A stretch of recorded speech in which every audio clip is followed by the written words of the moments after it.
So one of the worst things about pro wrestling is how much it can fluctuate, and the bad side is when it comes to wrestler participation, because one day they're in a match, the next day they're not. It all comes down to that terrible catchphrase, plans change, pal. Listen, I do independent wrestling and I can tell you, when you are all jazzed up for a match, then somebody walks in and says, ha, you don't get to do it, you can't help it, man.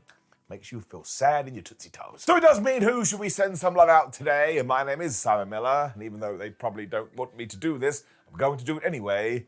It's 10 times wrestlers got murked. Number 10, Bayley at WrestleMania 41. So of course this one does feel like it's all a storyline, and maybe it was a work. But during the week of WrestleMania 41, Bayley went on Chris Van Vliet's show and even said, some news is about to come out, and I don't think that people are going to like it. And yes, she was referring to the fact it was meant to be her and Lyra Valkyria in a women's tag team title match when somebody beat her up backstage and she missed the event entirely. Now look, this did turn out to be Becky Lynch, who then also screwed over Lyra Valkyria, and when Bales returned on Raw months afterwards to whoop Becky's ass, I think we all went, well, I'll take that feud. It could be one we talk about for a while, because Becky Lynch and Bayley, well, without them, the face of women's wrestling in WWE is vastly different. I'm sure Bayley totally understood this as well and was stirring the pot a little bit when she did do that interview, but she's still a human being, and at one point she was still told you're going to be on WrestleMania, and then she was taken off it. Like, let's go back to January 2025. No wrestler would have been stood there going, man,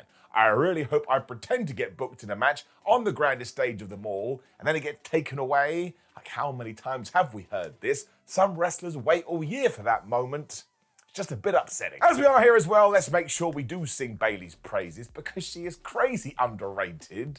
Don't forget what she has done, or what she can do.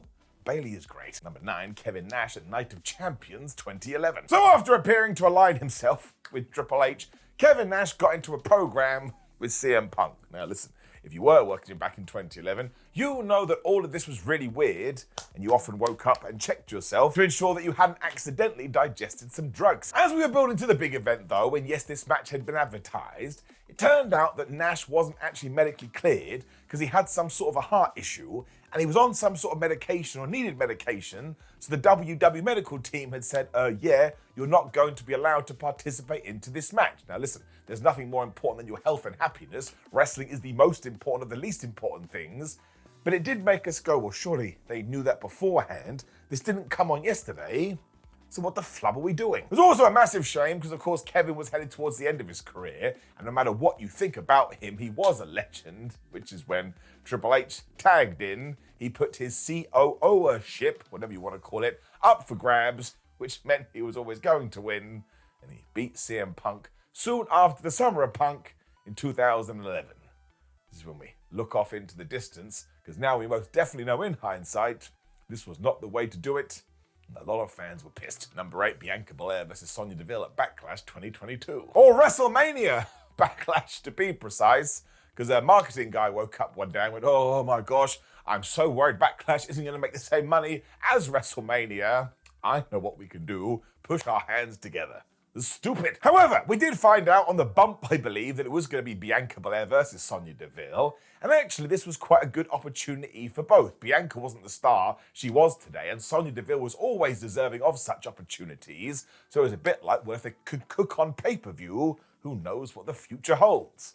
And then, yep, I mean, the thing didn't get pulled entirely. It just got moved to Raw instead.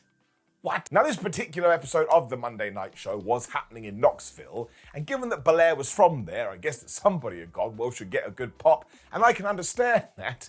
But don't tell me that management doesn't know their travel schedule. They knew that was going to be an upcoming location, so my hand went up like a nerd.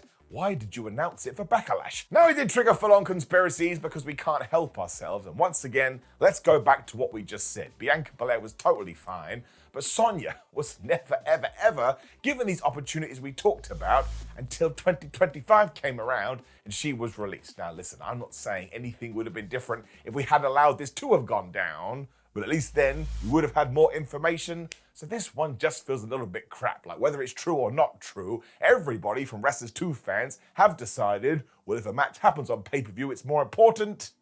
and it got sucked away. Number 7, Sasha Banks at SummerSlam 2021. So Bianca Belair is back here because it was absolutely on the cards that as we did head into SummerSlam 2021, we were going to do Bianca Belair versus Sasha Banks round 2, and given that they had changed the game at WrestleMania, everyone was like, oh yeah, here we go.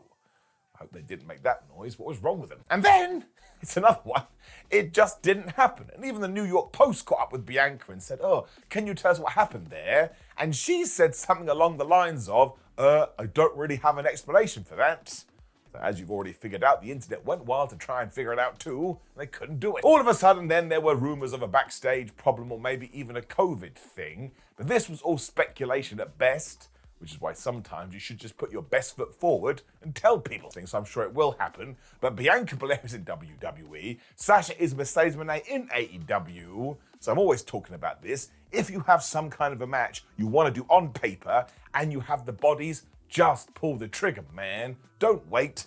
Otherwise, we end up like this. Number 6, the Andre the Giant Memorial Battle Royal. For everybody that was in one from WrestleMania 37. Bear with me. Because do not forget, the whole reason this Battle Royal was brought into existence in the first place was actually quite nice. WrestleMania is the big show of the year, so if you weren't going to be in a featured match, we created a women's Battle Royal and we created a men's Battle Royal, so at least every single person who had been kicking ass for the entire year were able to get their moment on the granddaddy of them all, even if it was in an absolutely over-the-top mad Battle Royal. Then, it just got moved to SmackDown, and sometimes Raw. Now that is a double kick in the teeth because when something like this is on television, you don't even get an entrance. And did it actually help the winners? Nope. They were paraded around with a trophy for like a week, then often they just vanished into the abyss. Although to be fair, even when you go back to the victors when it was featured on WrestleMania, remember when Damien Masvidal didn't win? Which was the stupidest decision ever. And even when Cesaro got that big victory, did we capitalize on it? No, we did not. Still irks me. It's also now just faded into dust, because let's do a quick trivia game. Who won in 2022? Now, you may be able to come up with the answer, but it's not like that. So I actually think these Battle Royals have gone in the wrong direction, and it's a little bit sad. Number 5, Jinder Mahal at the 2017 Survivor Series. So let's get the important stuff out the way first. It's only fair. Jinder Mahal has talked about this when he was doing the PR rounds following his WWE release.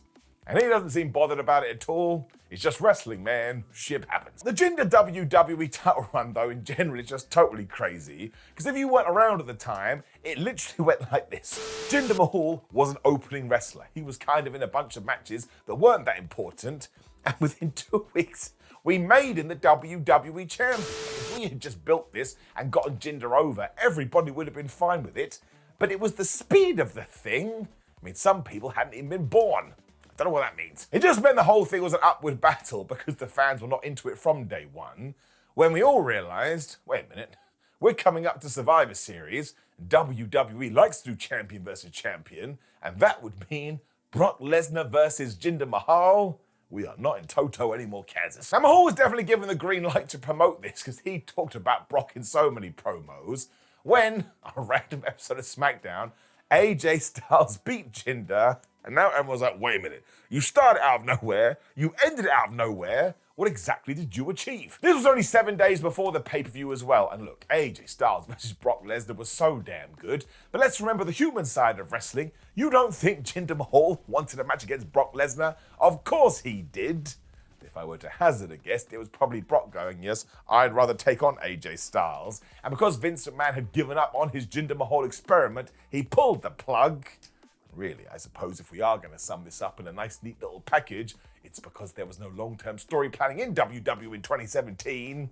Sucked. Number 4, Stone Cold Steve Austin at the 1999 Survivor Series. So this one was a little dubious, because if anyone was getting screwed here, it was us, the fans. Because quite clearly Steve Austin and the WWE knew that he wasn't going to be able to compete at the 99 Survivor Series, and yet we just continued advertising him. It's like, don't worry about it. Of course he's going to be in the main event, that's right, the main event for the WWE title, when somebody ran him over in a car. And listen, I can understand this. The company had decided, well, we'd like to do an angle, so we do need to keep it quiet. But what's more important, a twist on a fake wrestling show, or telling people that are about to drop their hard-earned money, yeah, you know that thing you're buying, it's actually not going to happen.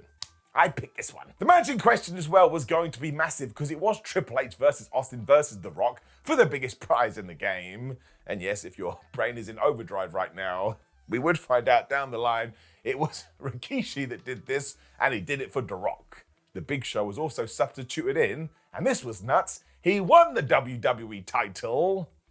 So who the flub knows what was going on? Number 3, Jeff Hardy at the 2008 Survivor Series. So 9 years on, WWE basically did exactly the same thing, although the main event for the championship wasn't as good, because it was Jeff Hardy versus Triple H versus Vladimir Kozlov. Let's just take a minute to think about that.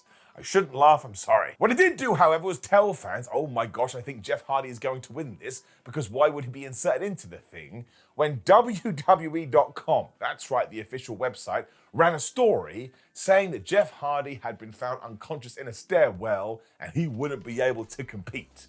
Now, if you're not aware, Jeff had gone through many personal issues at this time, and WWE, for a storyline, was leaning into it. I don't know about you, but that doesn't sound very kosher. The truth as well wasn't even that dramatic, because it just came down to a backstage issue. And even if it did tie into things that Jeff was doing away from the ring, like a month after, he became the WWE champion. So this one was a massive head scratcher. Ultimately though, it was still taking a megastar away from a pay-per-view where once again you had spent your money.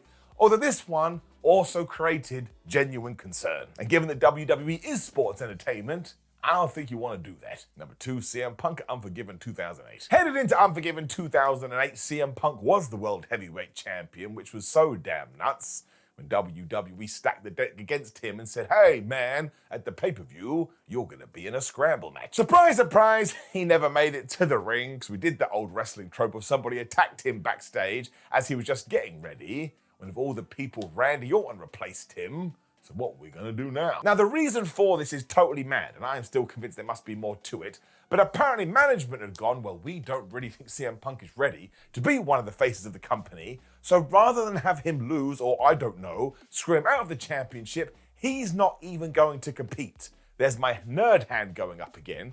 If you thought this of the man, why did you make him the champion in the first place? You do know you're in charge. It was Chris Jericho who eventually won this and the title, and CM Punk has spoken about it since. And yeah, he found it quite disrespectful. I mean, you would. I think if you did a deep dive into this, there were certain forces that were always working against CM Punk at this time, and they'd probably gotten in Vince McMahon's ear, and this is what went down. But let's look at it from a fan's point of view. Even if you didn't like CM Punk, this was terrible storytelling. Number 1, China at SummerSlam 1999. So in 1999, WWF realized, oh man, this China has some real momentum. Why don't we see how far we can take it? We did this as well because on an episode of Raw, she actually beat Triple H to become the number 1 contender for the WWF title, which meant now she was penciled in to take on Steve Austin at SummerSlam. I mean, this was nuts. Now, it certainly raised some eyebrows, but like most ideas during the Attitude Era, we kind of just did this for the sake of doing it, because all of a sudden China was entered into a bunch of matches where she had to put her number 1 contendership on the line. However, she did fight Triple H again, and she was victorious when she also had a similar match against Mankind. She lost that, so Mick Foley was now going to be in the title match, but for some reason so was Triple H. Do not try and figure this out. It's just what the Attitude Era did. Nonsense. Now, there are 2 lines of thought when it does come to the backstage conversations about this. 1, it was indeed done just to try and get some ratings, and we were never going to go through with it. Or 2, Vince Russo did want to put China in the main event, but some of the higher-ups, who just so happened to be male, got in people's ears and were like, I don't think you want to do that. So that is totally stupid, because it would have seen the World Wrestling Federation destroy a glass ceiling that needed to be smashed. And if we are just talking about fan reactions, China was mad over. And you can say whatever you want about her in-ring work, but the crowd at the time didn't care. They wanted to get behind her, and we pulled the rug out beneath their feet. I think we should have done it in hindsight. It would have made for one hell of a talking point. Know of any other wrestlers that did get screwed out of a match that made you feel sad? Well, make sure you let me know in the comments below. And there's a bunch of buttons down there, the like button, the share button, the subscribe button. Just click them and see what happens. You can also do the same for the moving video that is on the screen to support the channel and watch more content with this bald idiot in it. But otherwise, my friends, have a terrific day. See you soon.